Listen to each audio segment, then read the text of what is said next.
l'écoute de Radio Mali, il est 13h à Dougounikoro, région de Ségou. Dans un instant, votre journal de la mi-journée.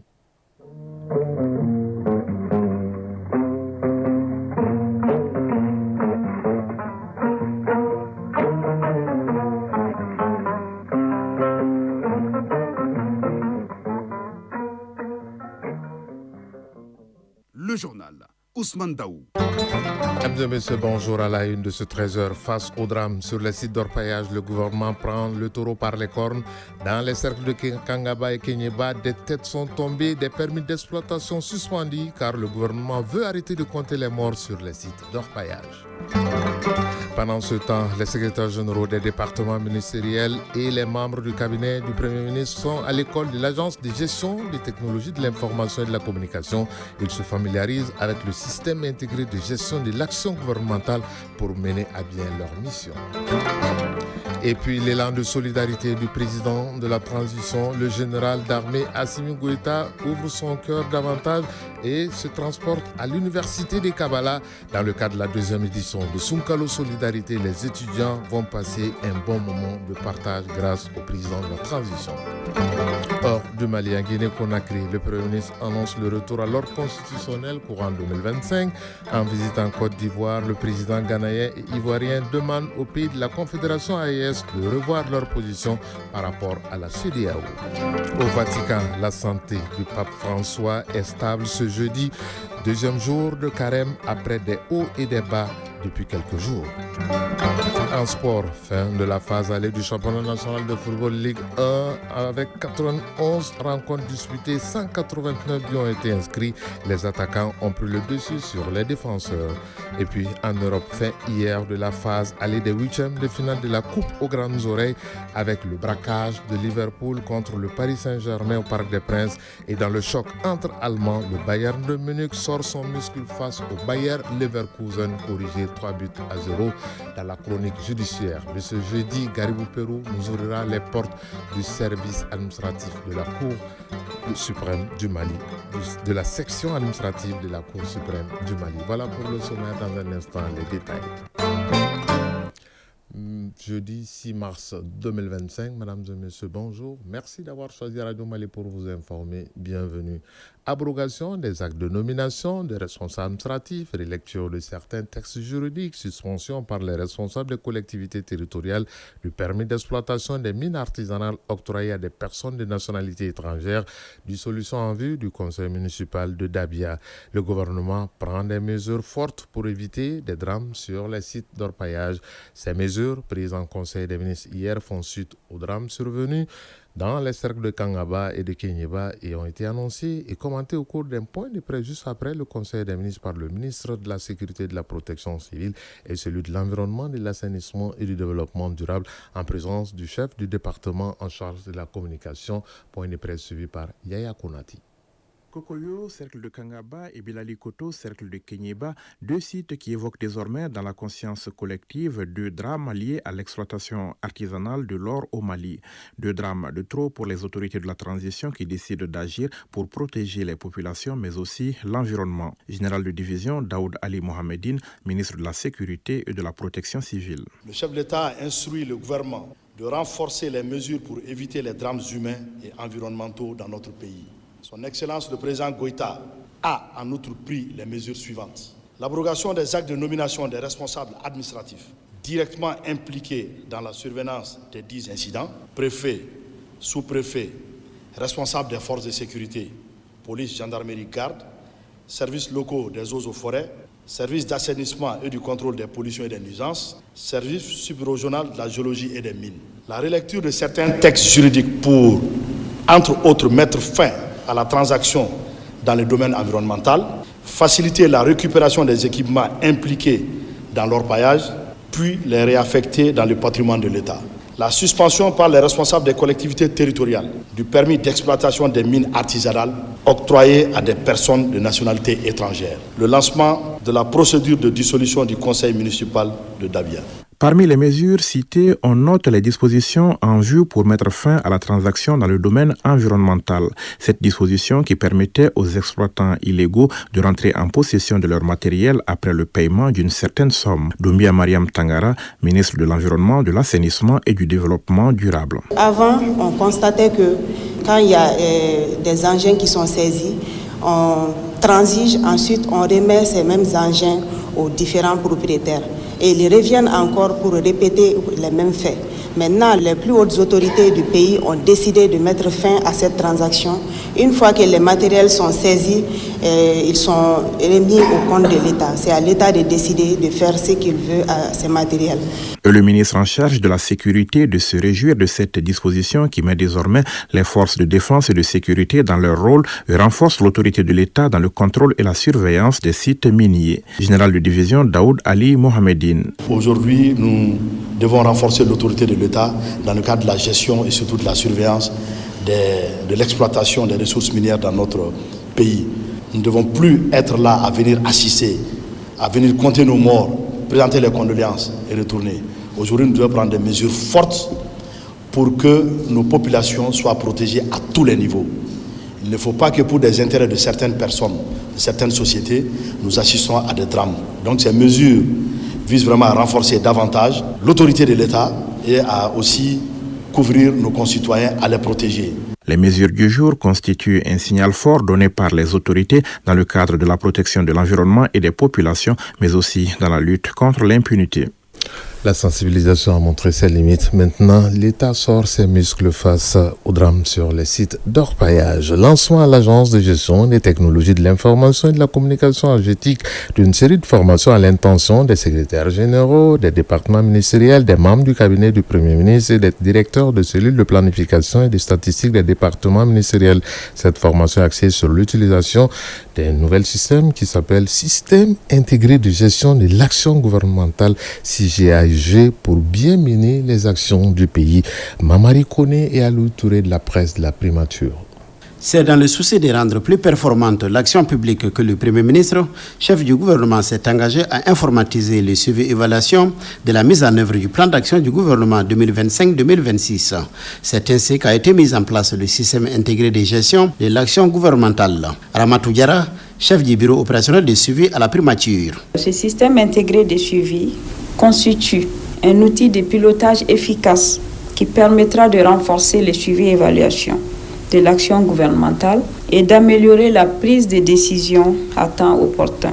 Il permettra au gouvernement de voir les progrès réalisés dans la mise en œuvre du plan d'action du gouvernement et à travers une mesure efficace et efficiente des résultats prévus.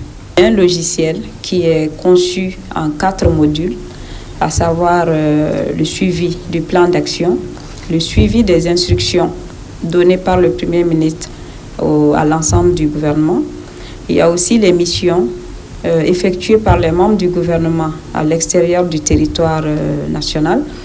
C'est toujours dans le cadre de la rationalisation des dépenses publiques que ce suivi est fait.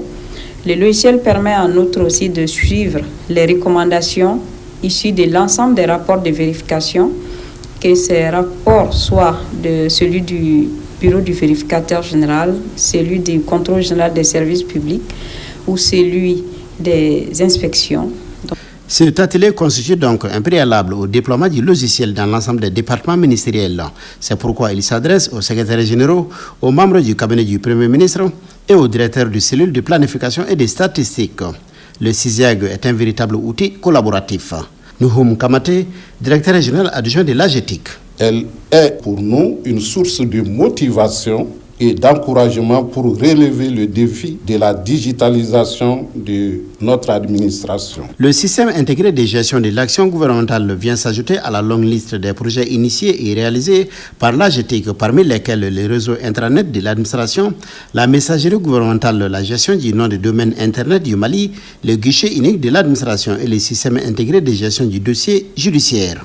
La modernisation de l'administration malienne se poursuit de la primature, non loin du local du Premier ministre, au Centre international de conférence de Bamako, CICB. Les panels se succèdent au séminaire sur la communication gouvernementale. De grands sujets ont dominé les débats hier. Le premier sur l'évaluation de la communication gouvernementale, alors que le second, c'était sur le rôle et responsabilités des ministres et des chargés de communication des ministères. Les deux thèmes ont été développés par deux experts de la communication, suivis par Aloussine Touré. Évaluer la communication gouvernementale au Mali revient à en faire la genèse pour ensuite en relever les insuffisances et enfin proposer des pistes de solutions.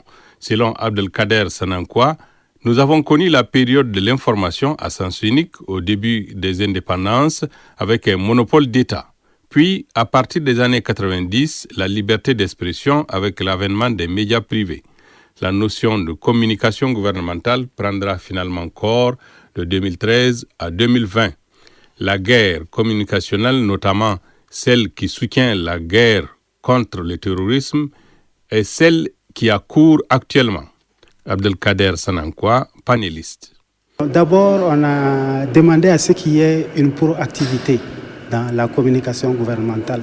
Il ne faut pas attendre que des actions se passent, que des gens fassent la désinformation et pour venir intervenir et faire du rattrapage. Ça, c'est une très mauvaise chose. Quant au sujet sur les rôles et responsabilités des ministres et des chargés de communication, il a été développé par le docteur Sidiki Mfa Konate.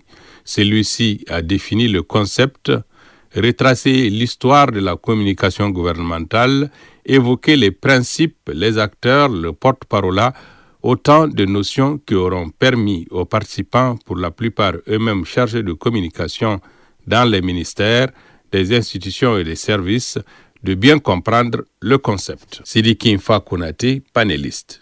Quand on doit diriger une équipe, on n'est pas forcément des spécialistes, mais on doit savoir à peu près quelques éléments en la matière pour que les gens soient mieux outillés pour accomplir leur mission, définir leur rôle. Certains chargés de communication ont bien accueilli ce forum d'échange et comptent y défendre quelques points de vue.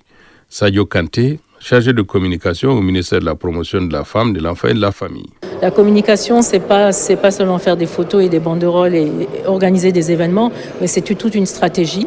C'est accompagner le gouvernement, faire passer le message du gouvernement. Le séminaire sur la communication gouvernementale se poursuit avec d'autres panels consacrés notamment aux responsables des médias publics et privés. Et ce séminaire prend fin cet après-midi au Centre international de conférence de Bamako. De là-bas, direction Kabala au bord du fleuve, dans son élan de solidarité, le président de la transition, le général d'armée Assimi Goïta, continue de distribuer des vivres dans tout le pays et c'est au sein du campus universitaire de Kabala que ces œuvres ont été effectuées hier.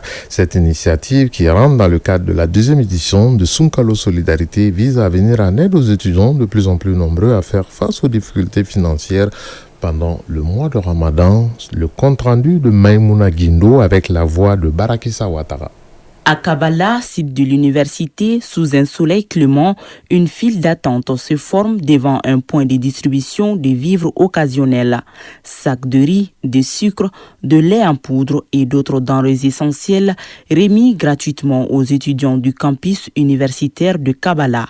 Cet élan de générosité, c'est pour que les étudiants puissent passer un bon ramadan. Amadou Degeni, membre de la Commission nationale d'organisation de Sunkalo Solidarité. Alors le président lui-même l'a dit, il est jeune, s'il échoue, c'est la jeunesse entière qui aura échoué. Pour éviter à cette jeunesse d'échouer, il faudrait créer les conditions idoines de travail, les conditions idoines de réussite. C'est pourquoi il a tenu à les appuyer sur le plan alimentaire. On a tous été étudiants, on sait que la vie dans les campus, ce n'est pas facile. Il y a énormément de difficultés. En tout, 600 sacs de sucre, autant de sacs de riz, 400 bidons d'huile, 20 sachets de lait en poudre de 5 kg vont être distribués. Une aide bienvenue pour ces étudiants dont certains n'ont pas les moyens de s'offrir un repas complet pour l'iftar, rupture de jeûne. Professeur Moussa Tangara, secrétaire général du ministère de l'Enseignement supérieur et de la Recherche scientifique. Tout va se faire dans la transparence. Et à l'image des autres dons, c'est vrai, ils vivaient, ils vont continuer à vivre, mais ça va améliorer quand même leurs conditions de vie, surtout les conditions d'études, les conditions de santé. Professeur Saliassine Ali Traoré, directeur général du Centre national des œuvres universitaires CENU. On a intégré nos étudiants dans cette démarche de solidarité. Et nous saluons bien cette initiative parce que ça va contribuer effectivement à améliorer les conditions de vie de nos étudiants. Si la satisfaction est palpable chez les responsables, la gratitude des étudiants envers les donateurs l'est tout autant. Sidi Traoré, délégué général de la cité universitaire de Kabbalah. Tout d'abord, ça va nous permettre de comprendre que l'État ne nous a pas oubliés. Et nous, les étudiants, nous sommes aussi dans des conditions vraiment qui sont souvent compliquées. Et ça nous a donné une immense joie parce que ça va nous permettre de passer un bon moment et de partage et de l'union entre nous. Et surtout, un partage qui va nous permettre de nous réunir ensemble aussi. À l'issue, les étudiants repartent avec leurs sacs remplis, mais surtout avec un peu plus de sérénité pour affronter leur quotidien. 13h14, actualité hors du pays. En Guinée-Conakry, le Premier ministre Amadou Riba a annoncé hier à la presse un référendum et des élections présidentielles et législatives courant 2025. Le chef du gouvernement guinéen a exprimé les difficultés qu'il faudra surmonter également, telles que la révision de la Constitution et l'élaboration d'un fichier électoral fiable. En visite en Côte d'Ivoire, le président ghanéen John Dramani Mahama s'est entretenu avec son homologue ivoirien Alassane Dramane Ouattara. Au menu de leur échange, le renforcement des relations bilatérales, la coopération économique et les défis sécuritaires de la sous-région. Les deux chefs de l'État ont lancé un appel lors d'une conférence de presse aux pays de la Confédération des États du Sahel, l'AES, le Mali, le Burkina et le Niger, à réintégrer la communauté économique des États de l'Afrique de l'Ouest, CEDEAO. Les 27 chefs de l'État et de gouvernement des pays membres de l'Union européenne à Bruxelles pour un sommet extraordinaire. Cette rencontre a pour objectif d'assumer la défense européenne par elle-même et pour elle sur le long terme et trouver les moyens de soutenir l'Ukraine. Ce sommet de l'UE intervient quelques jours après l'annonce du président américain Donald Trump de la suspension de l'aide américaine à l'Ukraine. Enfin, en Italie et précisément au Vatican, siège du Saint-Siège, du pape, où le pape François, âgé de 88 ans, est hospitalisé à Rome depuis le 14 février à l'hôpital Gemelli. Selon un communiqué, ce jeudi matin du Saint-Siège, le Saint-Père se rétablit et récupère doucement. Le pape François, premier pape argentin de l'histoire, souffre d'une inflammation des deux poumons et fait souvent recours à l'assistance respiratoire, ce qui va nous conduire dans les stades.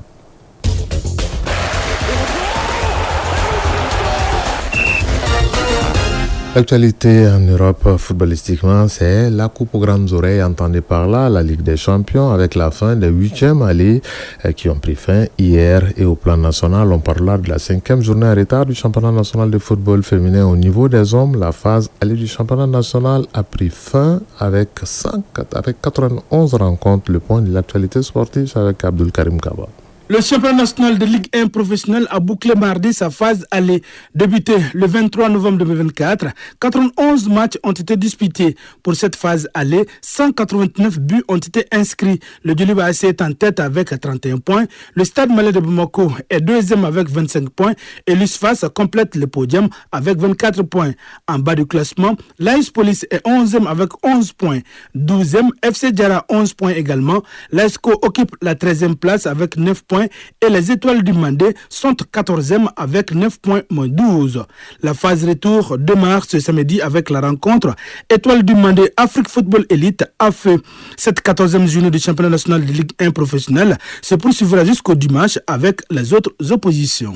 Chez les dames, championnat national de Ligue 1, au compte de la 5e journée en retard, l'USFAS a été largement battu 0-7 par les Super Lions d'Amdalaï. En Europe, Ligue des Champions, le 8e de finale aller ont pris fin hier. Feyenoord a été battu 0-2 par Inter Milan.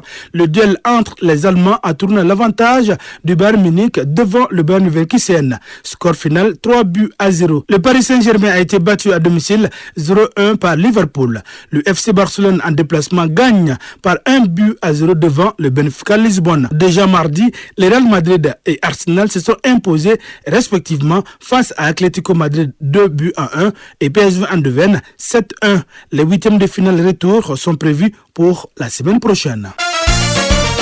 Chronique judiciaire. Et au Mali, le pouvoir judiciaire est exercé par la Cour suprême et les autres cours et tribunaux.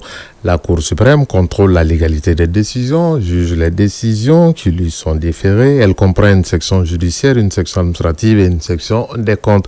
Le numéro de la chronique judiciaire de ce jeudi s'intéresse à la section administrative de la Cour suprême. Comment la section administrative est-elle organisée? Quelles sont ses attributions et les différents types de recours? Découvrons la section administrative de la Cour suprême avec Garibou Pérou. Une des trois sections qui composent la Cour suprême, nous avons la section administrative. Elle constitue la plus haute juridiction en matière administrative dans l'organisation juridictionnelle. Animée par les magistrats, la section administrative de la Cour suprême est structurée autour de 5 chambres et d'un service du greffe. Souri Diakité, premier rapporteur public de la section administrative de la Cour suprême.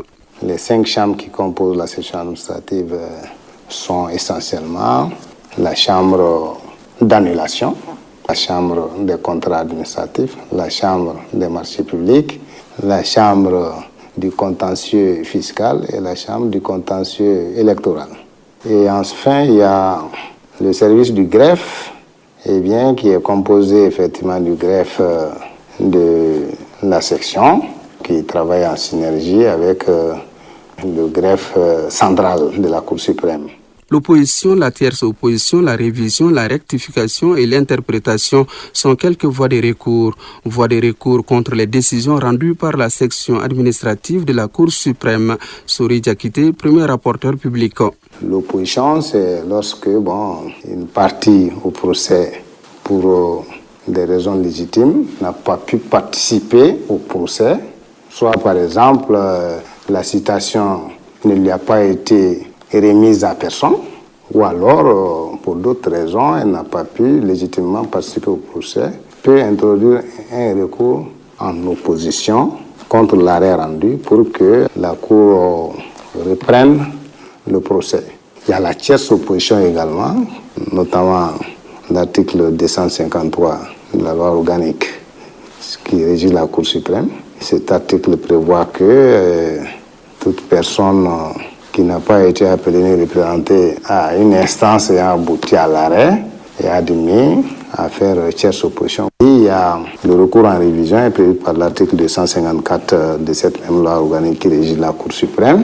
Et enfin, il y a le recours en interprétation, il y a le recours en rectification aussi. Le recours en rectification, c'est lorsqu'il y a eu une erreur dans les motifs de l'arrêt rendu ou dans le dispositif de l'arrêt rendu ou dans les visas. Et le recours en interprétation, c'est lorsque, bien entendu, une décision administrative ou alors l'arrêt rendu par la Cour elle-même paraît ambigu aux yeux du requérant. La section administrative a les rapports fonctionnels avec les autres sections de la Cour suprême. Dans l'hypothèse où la Cour décide de casser l'arrêt rendu par la Cour administrative d'appel et de ne pas renvoyer, en ce moment, la Cour prend les choses en main, en ne plus renvoyer l'affaire devant une quelconque Cour administrative, mais de décider à son propre niveau. Cela est tout à fait une situation spécifique, parce que la norme des choses, c'est que la Cour doit casser et renvoyer à la Cour administrative d'appel. Parce que tout simplement, ici, à la section administrative comme à la section judiciaire, la juridiction de cassation est une juridiction qui juge en droit.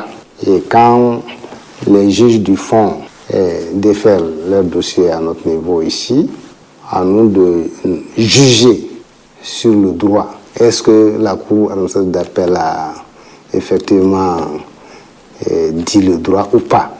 On ne revient pas sur les faits. Les types de recours possibles sont les recours en annulation pour excès de pouvoir, les recours de plein contentieux ou recours de pleine juridiction et les recours contre les résultats des élections des collectivités territoriales. La section administrative de la Cour suprême est animée pour la manifestation de la vérité et l'égalité de justice selon les dispositions nationales. En ce 6e jour du Ramadan 2025, à 13h passées de 23 minutes, à Samé Gare et Jonka, également à Dramane, tout comme à Logo Kakoulou, ce journal prend fin. Il vous a été présenté par Ousmane Daou, mise en onde Bintou Traoré, mise en ligne Sekou Keita, réalisation Draman Sanogo, Koumba Sissako. Carrez vos positions d'écoute. Dans un instant, les avis communiqués en mode duo avec Adama Koulibaly et Astan Tangara. Le prochain rendez-vous pendant toute la durée du mois de Ramadan, ce sera à 20h30 et pas de 22h30. Chacun de nous ne peut être une étoile, mais tâchons de briller pour éclairer là où nous sommes. Bonne suite de Ramadan à toutes et à tous. Prions pour la paix au Mali. Au revoir.